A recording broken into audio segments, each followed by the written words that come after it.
좋은 아침입니다. 2023년도 GT 시작하도록 하겠습니다.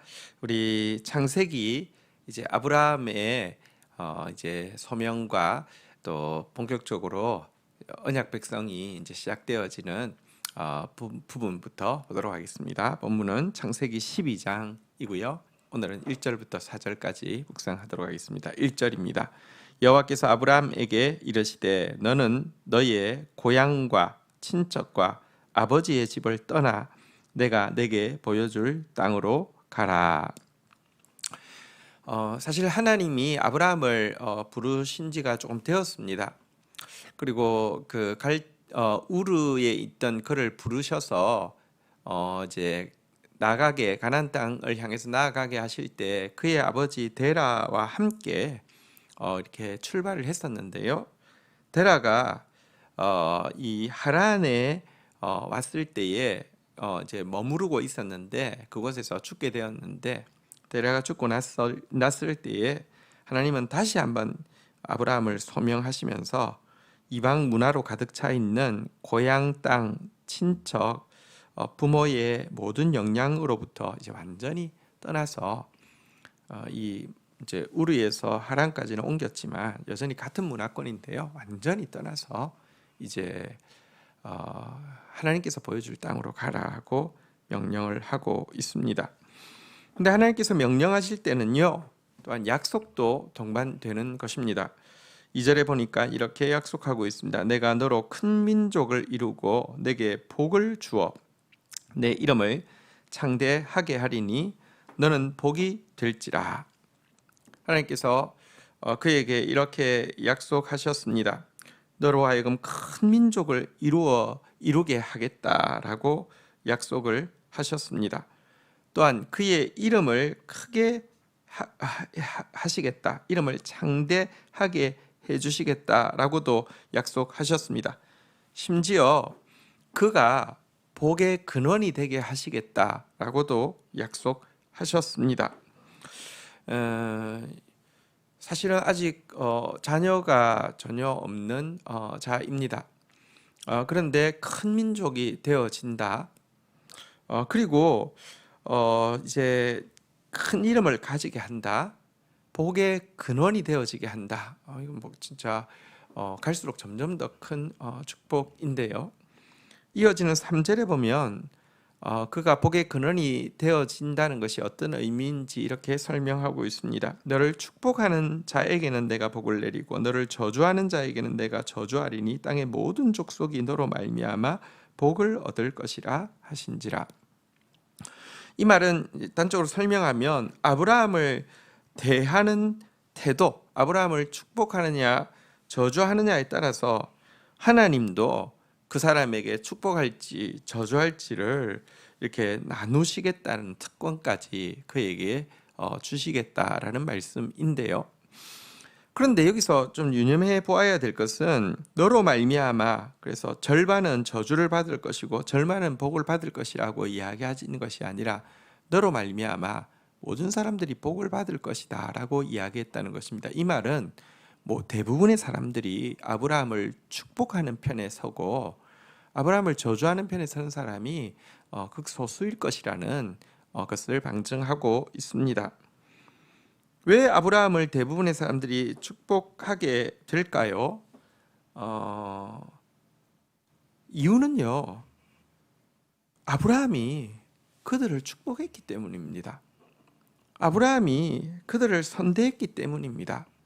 아브라함이 그들에게 보이는 모습이 하나님의 은혜로우심이 그들에게 이렇게 표출되어졌기 때문에 대부분의 사람들이 아브라함을 축복한 것입니다. 여기서 여러분 사실은 하나님께서 아브라함에게 큰 이름을 주겠다, 복의 근원을 삼겠다, 큰 민족을 삼아 주시겠다라는 축복이 사실은 뭐랄까요, 그 자신을 높여주고 키워주기 위한 것이 아니라 모든 사람들을 축복하게 해서 그들에게 축복이 임하게 하기 위함임을 알게 됩니다. 그리고 사실 이 아브라함에게 주시고자 하시는 이 큰 민족, 큰 이름, 복의 근원은 궁극적으로는 아브라함의 후손을 통해서 오실 예수 그리스도를 이야기하죠. 예수 그리스도를 통해서 정말 구원받을 큰 민족이 생기게 되고, 예수 그리스도의 이름이 모든 사람에게 창대해지고, 예수 그리스도가 복의 근원이 되어지게 하고, 이 일에 아브라함을 축복의 통로로 사용하시겠다는 것입니다. 우리가 받은 가장 큰 복은 예수 그리스도십니다. 그리고 우리에게 이와 같은 축복을 주신 것은 우리로 하여금 모든 사람에게 이 축복이 흘러가게 하기 위함입니다. 그래서 우리는 축복의 통로로서 이 땅에 살아가고 있다는 사실을 잊어서는 안 될 것입니다. 자, 4절입니다. 이에 아브라함이 여호와의 말씀을 따라갔고 롯도 그와 함께 갔으며 아브라함이 하란을 떠날 때 75세였더라. 자, 이 같은 하나님의 명령과 약속, 하나님의 소명을 받았을 때 아브라함은 여기 보니까 여호와의 말씀을 따라갔고라고 기록하고 있습니다. 그 말씀을 따라갔다는 것입니다. 지체 없이 순종하여 순례의 길을 시작하되, 여러분, 그에게 눈앞에 무슨 어떤 확실한 증거가 주어진 것이 아니라 단지 확실한 말씀이 주어졌을 때 그대로 따라갔다는 거, 이거 유념할 필요가 있습니다.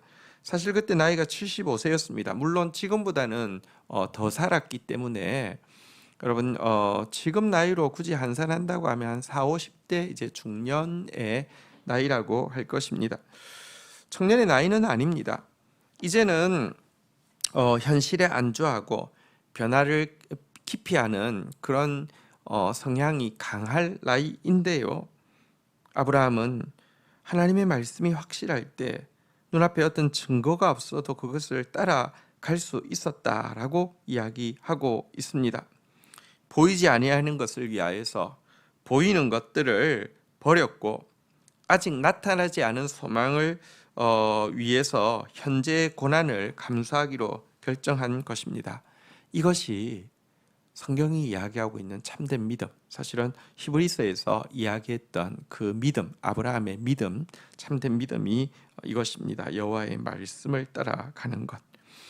여러분, 오늘도 하나님은 하나님의 말씀을 따라가는 자, 하나님 말씀 앞에서 떨면서 순종하는 자를 눈여겨보시고요, 그들을 반드시 돌아보는 분이심을 우리는 분명히 잊지 않아야 하겠습니다.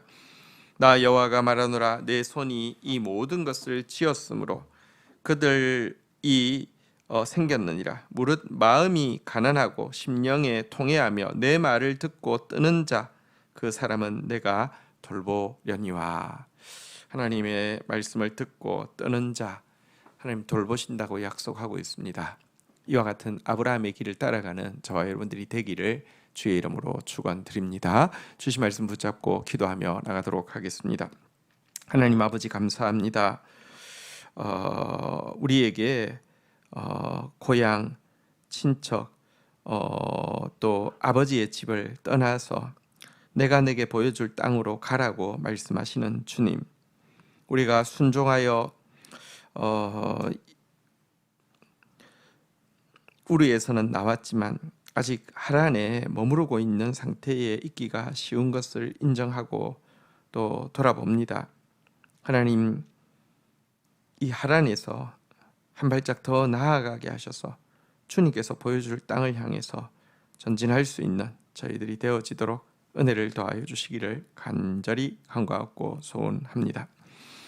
하나님, 하나님의 말씀에 순종하고 나아가는 자에게 큰 민족을 이루게 하시고 큰 이름을 허락하여 주시고 복의 근원이 되게 하시겠다고 하시며, 그런 자를 통하여서 예수가 드러나며 그런 자를 통하여서 예수의 구원이 모든 세대 모든 사람에게 미치게 하시겠다고 약속하여 주신 주님, 내가 바로 그와 같은 순종자 되어서 그와 같은 축복을 이 땅 가운데 흘려보내는 사람 되어지게 하여 주옵소서. 나에게 주신 축복이 이 예수 그리스도이며 나에게 축복을 주신 이유는 이 축복을 나누기 위함임을 잊지 않은 저가 되어질 수 있도록 은혜를 베풀어 주시기를 간절히 간구하고 소원합니다. 지금도 눈앞에 무슨 증거가 보이지 않는다 할지라도 하나님 보이지 아니하는 것을 바라보고 나타나지 아니한 것을 소망하면서 눈앞에 보이는 것들을 버리고 현실의 고난을 감수할 수 있는 정말 말씀 따라가는 참된 믿음의 삶을 올 한 해 살아낼 수 있도록 은총을 더하여 주옵소서. 주의 말씀을 듣고 뜨는 자를 돌아보신다고 약속하셨습니다. 한 해 더 말씀 앞에서 가난하고 겸손하게 떠는 자 되어지도록 인도하여 주옵소서. 예수 그리스도의 이름으로 기도 올립니다. 아멘.